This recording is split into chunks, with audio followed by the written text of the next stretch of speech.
Hi friends, welcome back to our channel AKG vlog. നമ്മുടെ YouTube ഫാമിലീസിലുള്ള എല്ലാവർക്കും സുഖമാണെന്ന് വിചാരിക്കുന്നു. എനിക്കും സുഖം തന്നെയാണ്.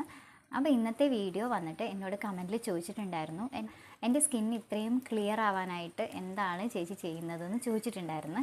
അപ്പോൾ ഇന്നത്തെ വീഡിയോ വന്നിട്ട് എൻ്റെ സ്കിൻ കെയറിനെ പറ്റിയിട്ടുള്ളതാണ് കേട്ടോ.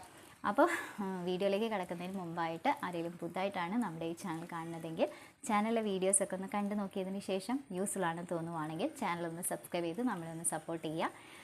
എന്നാൽ നമുക്കുടനെ വീഡിയോയിലേക്ക് കിടക്കാം. കറണ്ട് കട്ടാണ് കേട്ടോ, അതാണ് ഇങ്ങനെ ഇരുണ്ട് കിടക്കുന്നത് ബാക്ക്ഗ്രൗണ്ട്. അപ്പോൾ കുറച്ച് മുന്നേ കറണ്ട് പോയിട്ടേ ഉള്ളൂ, നല്ല മഴയാണ് പുറത്ത്. അപ്പോൾ നമുക്ക് നമ്മുടെ ടോപ്പിക്കിലേക്ക് വരാം. അപ്പോൾ എൻ്റെ സ്കിൻ കെയർ ആണ് രാവിലത്തെ. അതെനിക്ക് നിങ്ങളോട് പറയാനുള്ളത്, ഞാൻ ഈ പറയുന്ന കാര്യങ്ങളൊക്കെ തന്നെ ചെയ്ത് കാണിച്ചിട്ടുള്ളതാണ് ഷോർട്ട് വീഡിയോ ഒക്കെ ആയിട്ട്. അപ്പോൾ അത് നിങ്ങളൊന്ന് കണ്ടു നോക്കണം. ഓക്കെ, അപ്പോൾ നമ്മുടെ ടോപ്പിക്കിലേക്ക് വരാം. രാവിലത്തെ, അതായത് മോർണിംഗ് സ്കിൻ കെയർ ആണ് ഞാനിപ്പോൾ പറയാൻ പോകുന്നത്. രാവിലെ ഞാൻ എണീറ്റ പാട് ചെയ്യുന്നത് എൻ്റെ സ്കിന്നൊന്ന് ആ പഫ്നെസ് ഒക്കെ ഒന്ന് മാറ്റി എടുക്കുക എന്നുള്ളതാണ്. അതിനായിട്ട് ഞാൻ ചെയ്യുന്നത് ഐസ് റോളർ യൂസ് ചെയ്തിട്ട് ജസ്റ്റ് ഒന്ന് 2 സെക്കൻഡ്സോളം ഫേസ് ഒന്ന് മസാജ് ചെയ്ത് കൊടുക്കുക എന്നുള്ളതാണ്.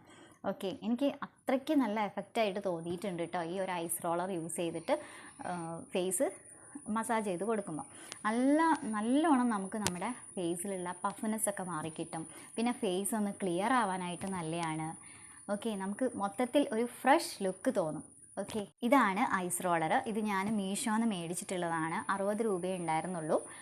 അപ്പോൾ ഇത് വെച്ചിട്ട് നന്നായിട്ട്, ഇനി ഒന്നുമില്ല നമുക്കിതിൽ ഒന്നും പാർന്നിട്ട് ചെയ്യാൻ പറ്റിയില്ലെങ്കിൽ, അതായത് നമുക്ക് ഇതിൽ ബീസാൻ പൗഡറോ അല്ലെങ്കിൽ കോഫി പൗഡറോ ഒന്നും പാർന്നിട്ട് ചെയ്യാൻ പറ്റിയില്ല എന്നുണ്ടെങ്കിൽ നിങ്ങൾക്ക് വെറും പച്ചവെള്ളം ഇതിലാക്കിയിട്ട് ജസ്റ്റ് തലേന്ന് രാത്രി നമ്മൾ ഫ്രീസറിൽ വെക്കുക, പിറ്റേന്ന് രാവിലെ എടുത്തിട്ട് ഫേസ് ഒന്ന് മസാജ് ചെയ്ത് കൊടുക്കുക. അത്രയേ ഉള്ളൂ, അത്രേ ചെയ്യേണ്ടുള്ളൂ. നമ്മുടെ ഫേസ് നല്ലൊരു ഫ്രഷ് ആയിട്ടിരിക്കും. മാത്രമല്ല നമ്മുടെ ഫേസിലുള്ള പഫ്നെസ് മാറിക്കിട്ടും. പിന്നെ നമ്മുടെ ഫേസിലുള്ള ബ്ലഡ് സർക്കുലേഷൻ ഒന്ന് ഇമ്പ്രൂവ് ആയിട്ട് കിട്ടും. സെക്കൻഡ് സ്റ്റെപ്പ് വന്നിട്ട് ഫേസ് ക്ലെൻസ് ചെയ്യാന്നുള്ളതാണ്. അതിനായിട്ട് ഞാൻ യൂസ് ചെയ്യാറുള്ളത് പാലാണ് കേട്ടോ, നല്ല പച്ച പാലാണ്. അത് നമ്മൾ തിളപ്പിച്ചാറിയ പാൽ യൂസ് ചെയ്യരുത്, പച്ചപ്പാൽ യൂസ് ചെയ്യുക കേട്ടോ. അപ്പോൾ ഇതാ ഇങ്ങനെയാണ് യൂസ് ചെയ്യാറുള്ളത്.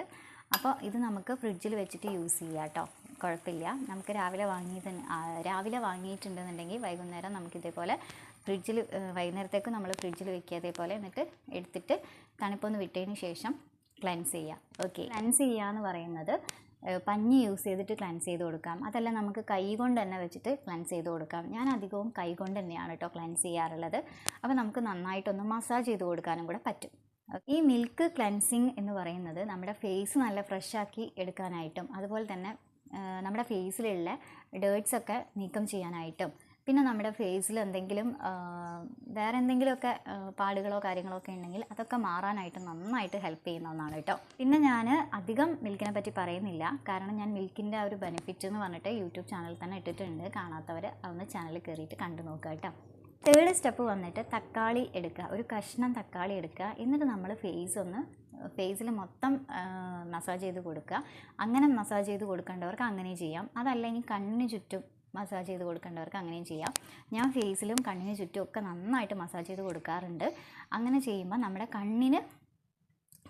കണ്ണിനടിയിലുള്ള ഡാർക്ക് സർക്കിൾസും ഡാർക്ക് സ്പോട്ട്സും മാറാനായിട്ട് നന്നായിട്ട് ഹെൽപ്പ് ചെയ്യും ഈ തക്കാളി എന്ന് പറയുന്നത്. മാത്രമല്ല നമ്മുടെ ഫേസിൽ എന്തെങ്കിലും പാടുകളൊക്കെ ഉണ്ടെങ്കിൽ റിമൂവ് ചെയ്ത് കിട്ടാനായിട്ട് നന്നായിട്ട് ഹെൽപ്പ് ചെയ്യും ഈ ഒരു തക്കാളി. ലാസ്റ്റ് ആൻഡ് ഫൈനൽ സ്റ്റെപ്പാണ് മോയ്സ്ചറൈസർ ഇട്ട് കൊടുക്കുക എന്നുള്ളത്. അതിന് നമ്മൾ നല്ലൊരു മോയ്സ്ചറൈസർ കണ്ടുവയ്ക്കണം. എന്നിട്ട് അത് സ്ഥിരമായിട്ട് നമ്മൾ യൂസ് ചെയ്തിരിക്കുക കേട്ടോ. അതായത് ഞാനിപ്പം കുറേ കാലമായിട്ട് യൂസ് ചെയ്തുകൊണ്ടിരിക്കുന്ന ഒരു മോയ്സ്ചറൈസറാണ്, രാവിലെ എണീറ്റാൽ ഉടനെ യൂസ് ചെയ്യുന്ന ഒരു മോയ്സ്ചറൈസറാണ് ഹിമാലയയുടെ ബേബി ക്രീം. ഓക്കെ, എൻ്റെ ഒരു ഫേവറേറ്റ് ആയിട്ടുള്ള മോയ്സ്ചറൈസറാണ്. ഇതില്ല, തീർന്നു പോയിട്ടുണ്ടെന്നുണ്ടെങ്കിൽ ഞാൻ അലോവേര ജെല്ലാണ് യൂസ് ചെയ്യാറുള്ളത്. അതും ഹിമാലയയുടെ അലോവേര ജെല്ലാണ് യൂസ് ചെയ്യാറുള്ളത്. പിന്നെ അലോവേര ജെല്ലും ബേബി ക്രീമും തീർന്നു പോയിട്ടുണ്ടെന്നുണ്ടെങ്കിൽ നമ്മുടെ സാധാ അലോവേര കട്ട് ചെയ്തെടുക്കും. അതിന്നൊരു കുഞ്ഞി കഷ്ണം എടുത്തിട്ട് ജസ്റ്റ് ഒന്ന് മസാജ് ചെയ്തങ്ങ് വിടും. എന്നിട്ട് അത് ഒരു മണിക്കൂറൊക്കെ ഫേസിൽ വെച്ചിട്ട് സാധാ വെള്ളം കൊണ്ട് ഒന്ന് വാഷ് ചെയ്ത് കളയും. അത്രേ ചെയ്യാറുള്ളൂ. ഈ 2 മോയ്സ്ചറൈസറും ഇല്ല എങ്കിലാണ് ഞാൻ സാധാ അലോവേര യൂസ് ചെയ്യാറുള്ളത്. ഒരു കുഞ്ഞി കഷ്ണം എടുക്കും, അതൊന്ന് ജസ്റ്റ് അതൊന്ന് മേലെ പോക്കിയിട്ട് ജസ്റ്റ് കത്തി കൊണ്ട് ചക്കന്ന് മേലെ ഒന്ന് ആക്കി കൊടുക്കും. എന്നിട്ട് ഞാൻ ജസ്റ്റ് ഒന്ന് മസാജ് ചെയ്ത് കൊടുക്കും. എന്നിട്ട് ഒരു മണിക്കൂറോളൊക്കെ വെക്കും. എന്നിട്ട് വാഷ് ഔട്ട് ചെയ്ത് കളയും, സാധാ വെള്ളത്തിൽ തന്നെ വാഷ് ഔട്ട് ചെയ്ത് കളയും. അപ്പോൾ ഇത്രയാണ് എൻ്റെ സ്കിൻ കെയർ റൂട്ടീൻ, അതായത് മോർണിംഗ് സ്കിൻ കെയർ റൂട്ടീൻ എന്ന് പറയാനുള്ളത്. അപ്പോൾ ഇത്രയേ ഉള്ളൂ, വളരെ കുട്ടി മോർണിംഗ് സ്കിൻ കെയർ റൂട്ടീനാണ്. അപ്പോൾ എല്ലാവർക്കും ഇന്നത്തെ വീഡിയോ ഇഷ്ടപ്പെട്ടിട്ടുണ്ടാവും, യൂസ്ഫുൾ ആയിട്ടുണ്ടാവും എന്ന് വിചാരിക്കുന്നു. ഇഷ്ടപ്പെട്ട ലൈക്ക് ചെയ്യുക, ഫ്രണ്ട്സിനും റിലേറ്റീവ്സിനൊക്കെ ഒന്ന് ഷെയർ ചെയ്ത് കൊടുക്കുക. പിന്നെ നമ്മുടെ ചാനൽ ഇതുവരെ സബ്സ്ക്രൈബ് ചെയ്യാതെ കാണുന്നവരുണ്ടെങ്കിൽ പെട്ടെന്ന് തന്നെ സബ്സ്ക്രൈബ് ചെയ്യുക കേട്ടോ. അപ്പോൾ അടുത്തൊരു പുതിയ വീഡിയോ ആയിട്ട് നമുക്ക് വീണ്ടും കാണുന്നവരെ ടാറ്റാ ബൈ ബൈ.